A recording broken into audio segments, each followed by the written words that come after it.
Tonight, I'm going to tell you the story of Fedor Emelianenko.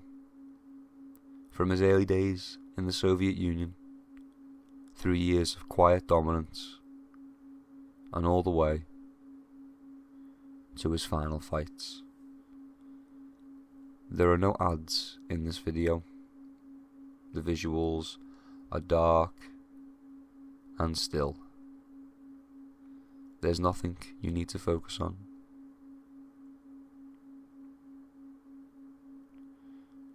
You don't need to remember names, or dates, or outcomes. Just listen and relax. Fedor Vladimirovich Emelianenko was born the 28th of September 1976 in what is now modern day Ukraine, but at the time was part of the Soviet Union. It was a different world then, a quieter one, and often a harder one. His mother was a teacher, and his father worked as a welder. The family didn't have much, and during the collapse of the Soviet Union, life became more difficult. Money was scarce, food was simple, and the future was uncertain. These were hard times, and hard times have a way of shaping people.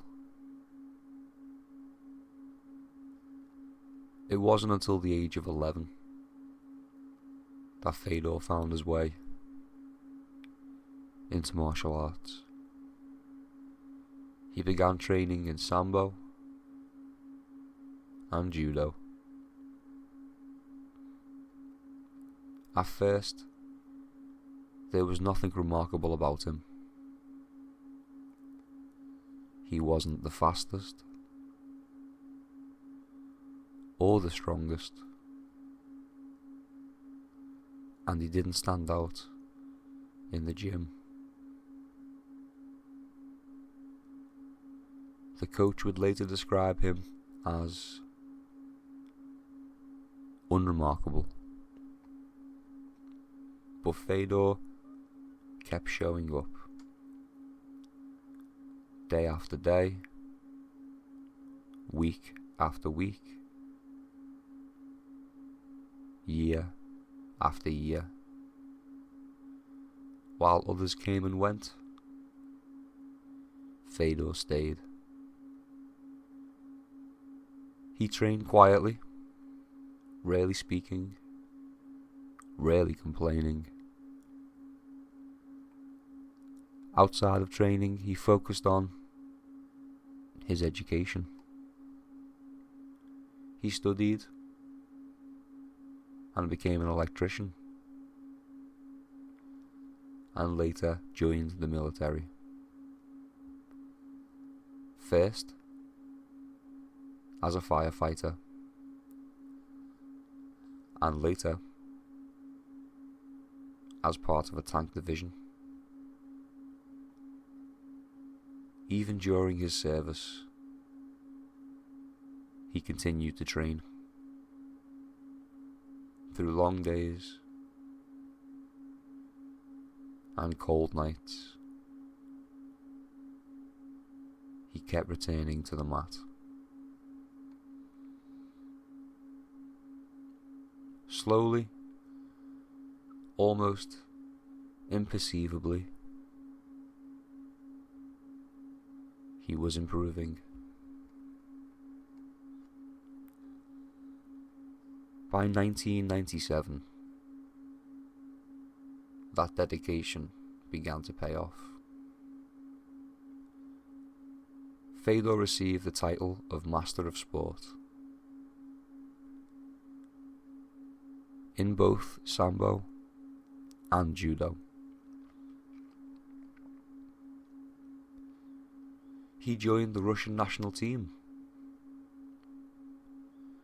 and won an international tournament that same year.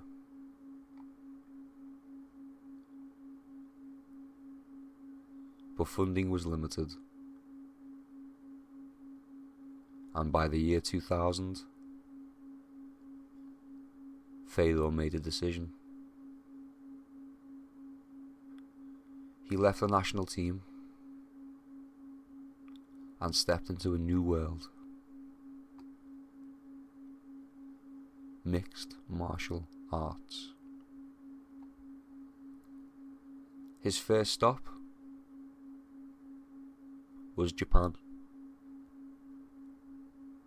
with the promotion called Rings. MMA was different then. Less defined, less regulated, and often unpredictable. Fedor won his first 4 fights quietly, efficiently. On his 5th, he experienced defeat, not by being outmatched, but by circumstance. A small cut and a referee's decision ended the fight just 17 seconds into the first round. It was brief, and it was frustrating, but Fedor didn't dwell on it. He returned and won 7 straight fights. In 2002, he became the absolute class champion. His time at Rings was coming to an end.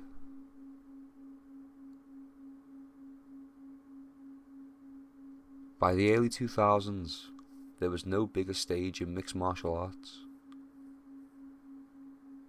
than Pride Fighting Championship. Pride was more than just a promotion. It was an event.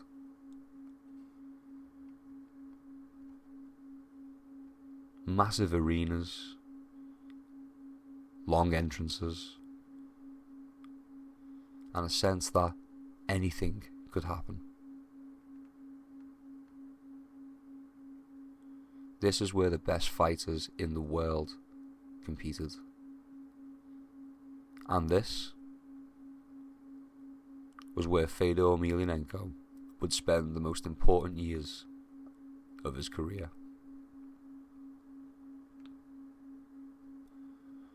When Pride signed Fedor, there was little fanfare. He didn't speak much, didn't show much emotion, and didn't look like a typical heavyweight star. But those within the sport, those who understood fighting, saw something different. Calm, balance, and an unusual sense of control.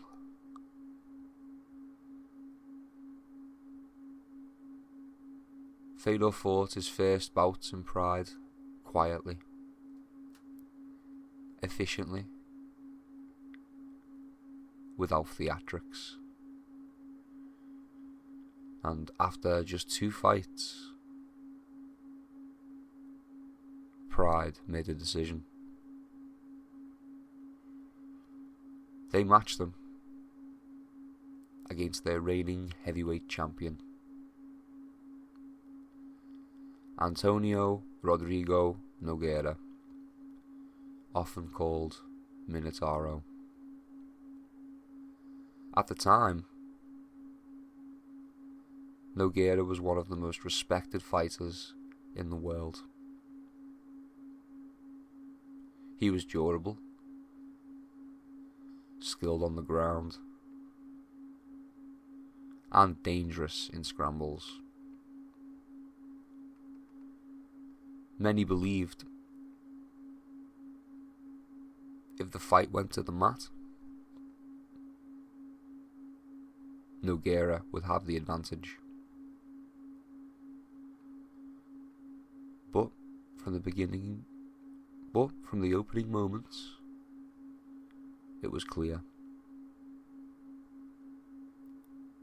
This would be different. This would be a different kind of fight. Fedor quickly closed the distance,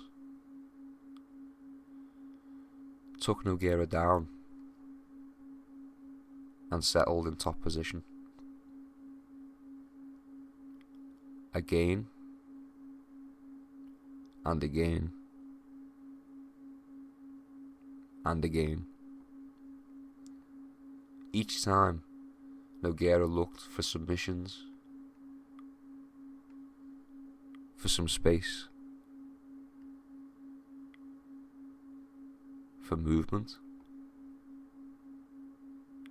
and each time, Fedor calmly shut it down. He passed guard, controlled the hips, delivered steady, measured ground strikes. There was no rush, no wasted energy, just pressure. By the end of the fight, Nogueira was exhausted, and Fedor was the Pride heavyweight champion. There was no celebration, no shouting, just a quiet walk back to the locker room. From that moment on, an aura began to form around Fedor. Not one built on fear or intimidation,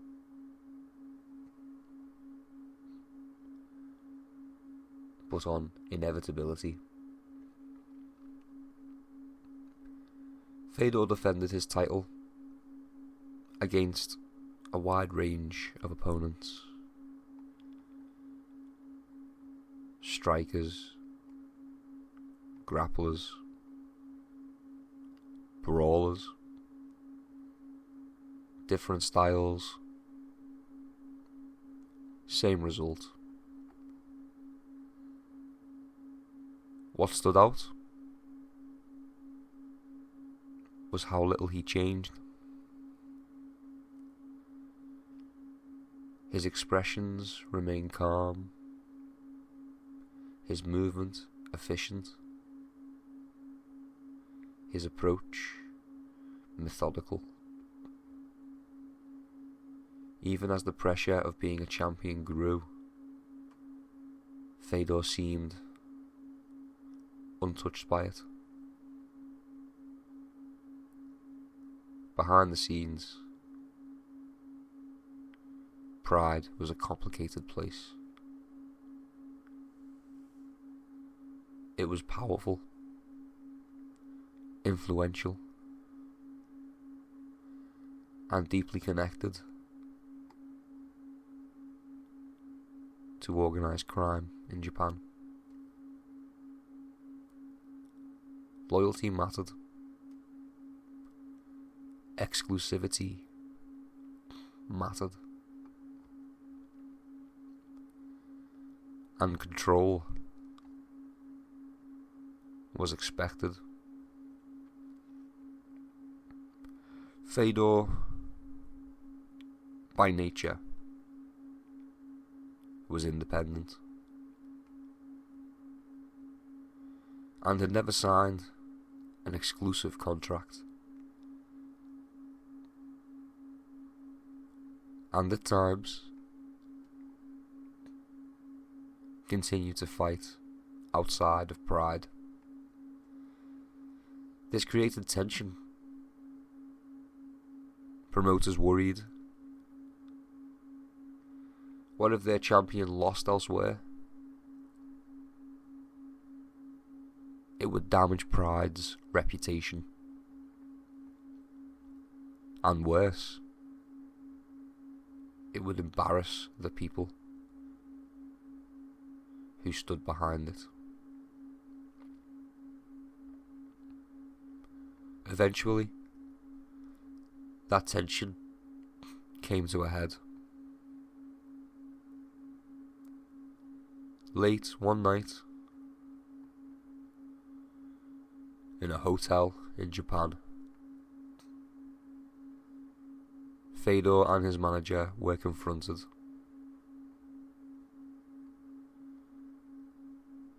They were threatened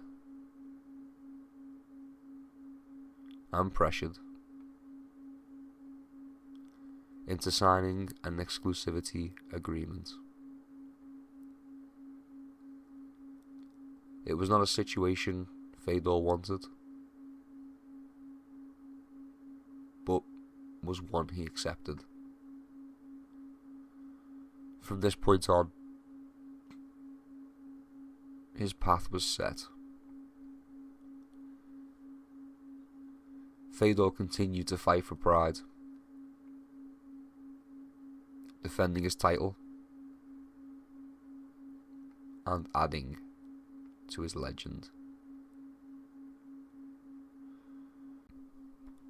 Among the many opponents Fedor faced in Pride, there was one fight that lasted only minutes, but would be remembered for years.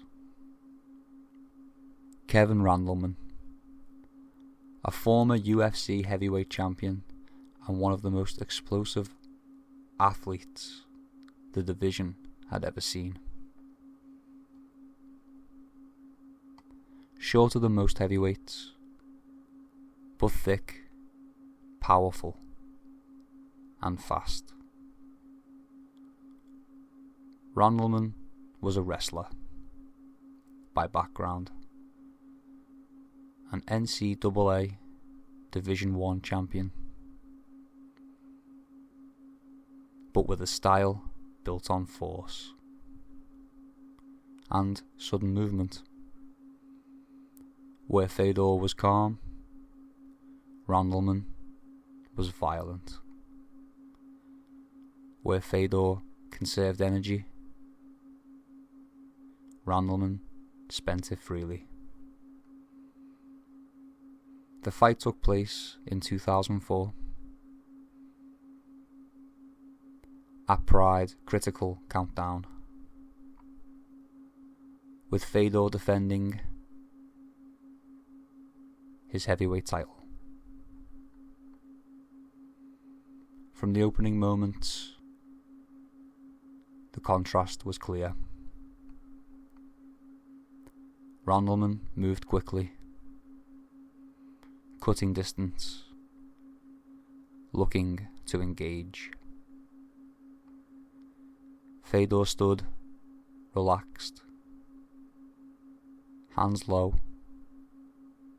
eyes steady.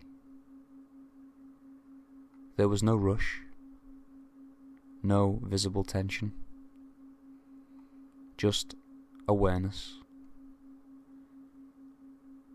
Early in the fight, Randleman closed in and locked his arms around Fedor's waist. In one sudden motion, he lifted. Fedor's feet left the canvas. For a brief moment, the heavyweight champion was airborne. Then came the slam. A German suplex,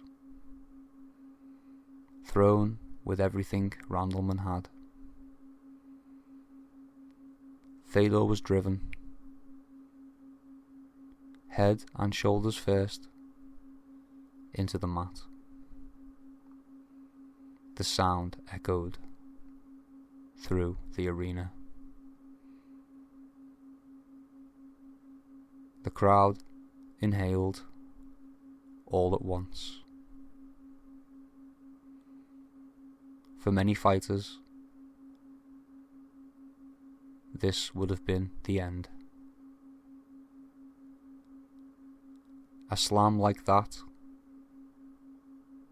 does more than hurt. It disorientates, steals breath, and clouds the mind. But Fedor did not panic. His body hit the canvas. He rolled. Not away, but through. Using the momentum of the impact itself, he turned and reversed position. In seconds, before the crowd could react, Fedor was on top. Randleman, who moments earlier had been in control, was now underneath. The shift was so fast, it felt unreal. Fedor settled his weight, chest to chest, calm, balanced. His expression unchanged. Randleman reacted with strength. He bridged, twisted, and tried to explode. But Fedor anticipated the movement.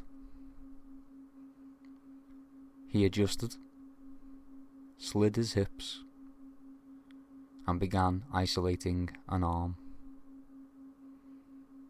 There was no rush, no scramble, just pressure, applied slowly, deliberately. Fedor trapped Randleman's arm between his legs and torso. He climbed his hips higher, inch by inch. The Kimura came together quietly. His hands locked, elbow pinned, shoulder turning. Randleman resisted, muscles straining, but the position was set. There was nowhere to go. Moments later, Kevin Randleman tapped. The fight was over. The crowd erupted, shocked, almost disbelieving. Fedor stood, adjusted his gloves, and waited. No celebration, no emotion, just another walk back to his corner. That sequence would be replayed countless times. The heavyweight champion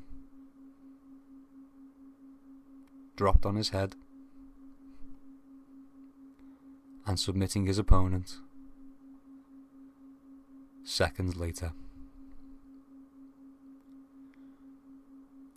But what had made it remarkable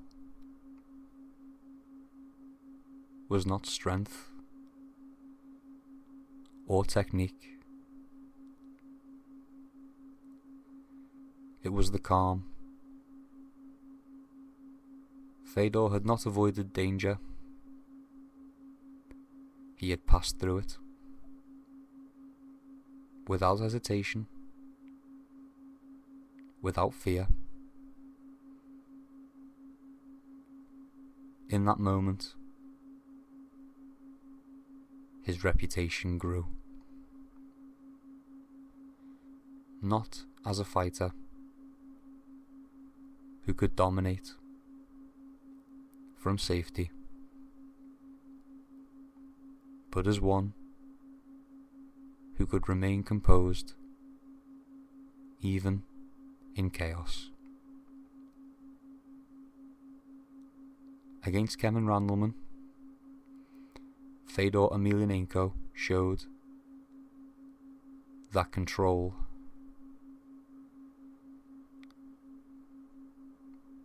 does not require comfort, only presence. And then the moment passed. The ring reset. The lights continued, and Fedor moved forward, unchanged. One of the most notable moments came in his bout with Mirko Cro Cop. Among all of the opponents Fedor Emelianenko would face in Pride, there was one name that carried a different weight.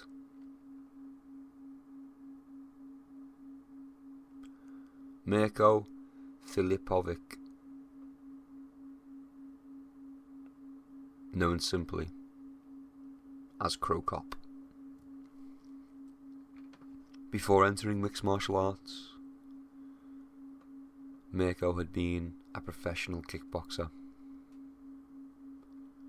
Tall, composed, and precise. He was known for one technique above all others: his left high kick. A strike so feared, it became a phrase. Right leg, hospital. Left leg, cemetery. Opponents studied it, prepared for it, and still fell for it. When Mirko transitioned to MMA, that danger followed him. Each step forward, each shift of weight, carried the possibility of sudden ending. As he rose through the Pride ranks, the matchup with Fedor began to feel inevitable. Two champions approaching from opposite directions. Fedor, the calm pressure, the quiet control. Krokop, the measured distance, the waiting threat. When the fight was announced, expectation filled the arena. Many believed this was the moment. The moment when Fedor's calm would finally meet something it could not absorb.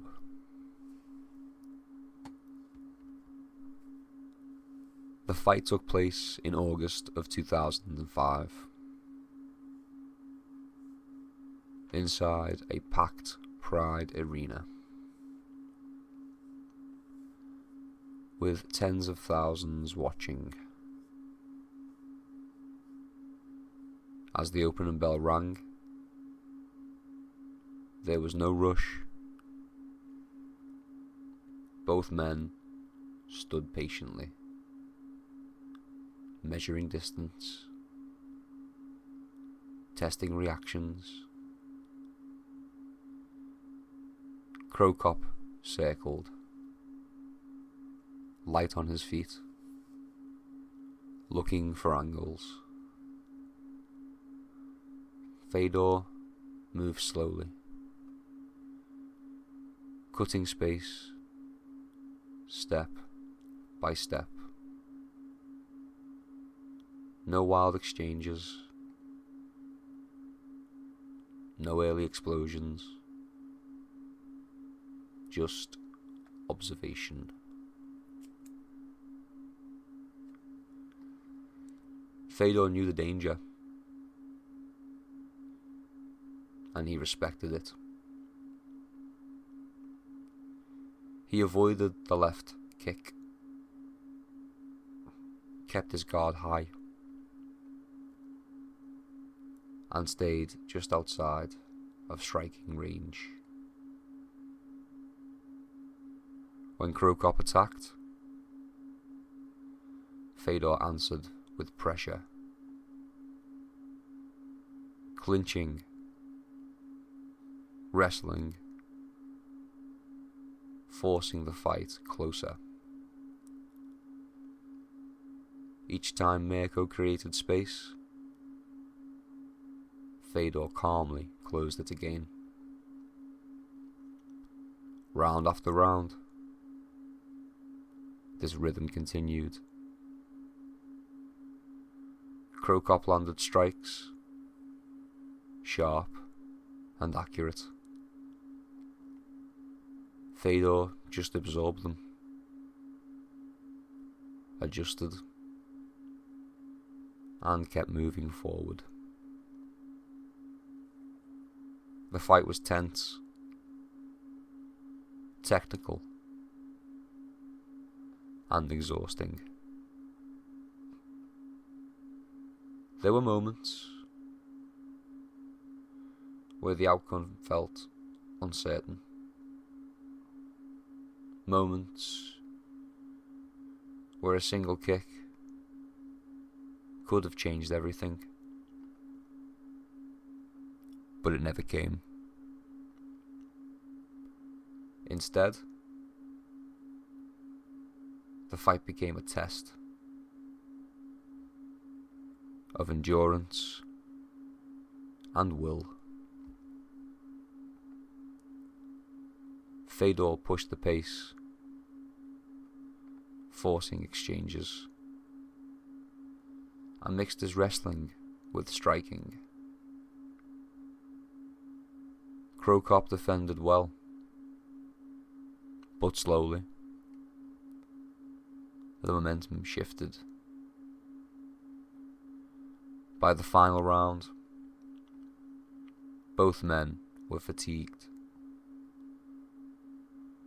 The crowd watched, almost in silence,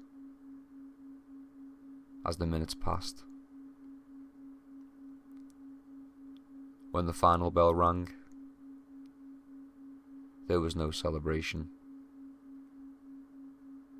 Just two fighters, standing, breathing, having tested each other fully.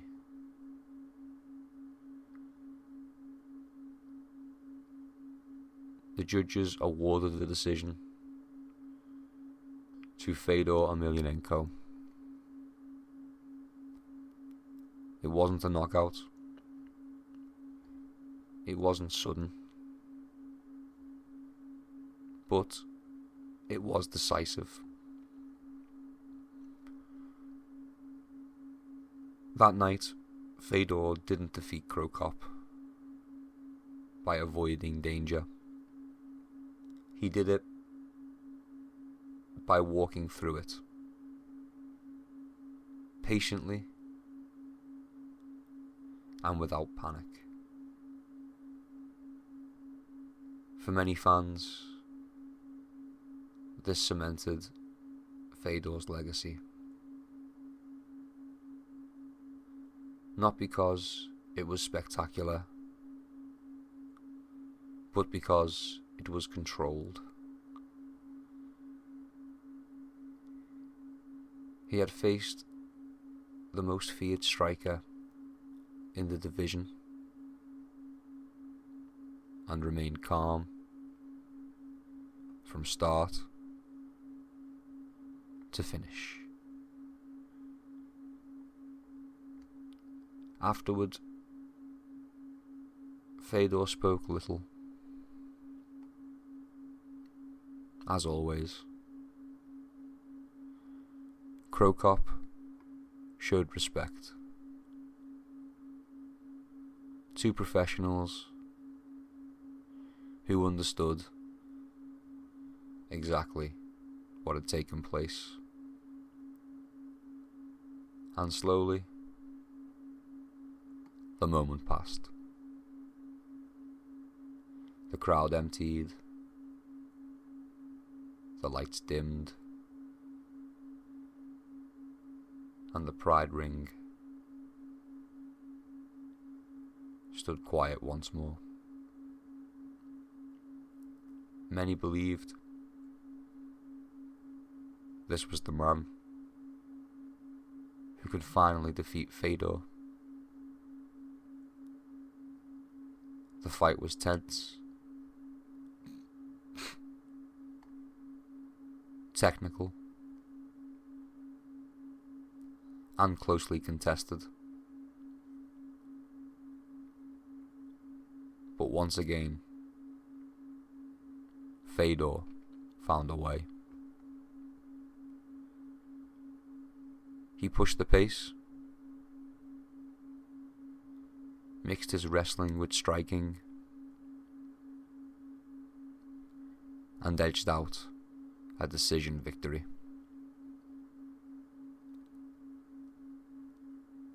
As Pride continued, so did Fedor's dominance. Wins accumulated without drama, without excess. By the time Pride began to collapse under the weight of scandal and financial trouble, Fedor's record stood at 25 wins and 1 loss. The promotion would soon disappear, but the years Fedor spent there would define him forever. In Pride, he was not just a champion. He was a constant, unmoving, unrushed, and remarkably consistent. When pride finally closed its doors, an era ended, and Fedor quietly moved on.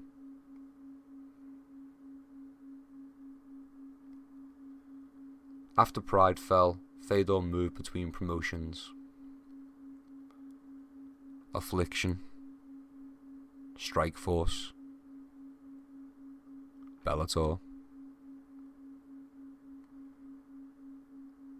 and still won,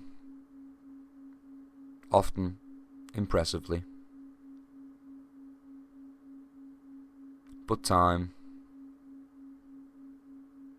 was beginning to catch up.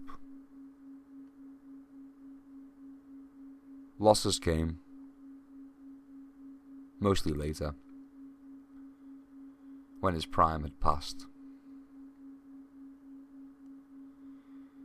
In 2023, Fedor Emelianenko retired.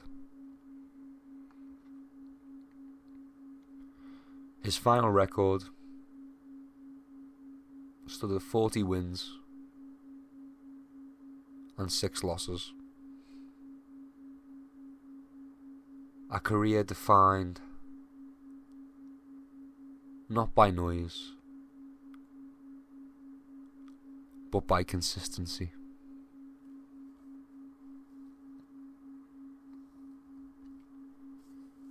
Fedor Emelianenko was never loud. He didn't chase fame or attention. He simply showed up and did the work.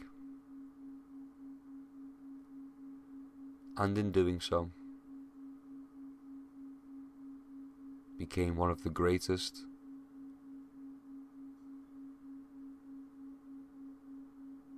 to ever fight. And now, his story comes to a rest.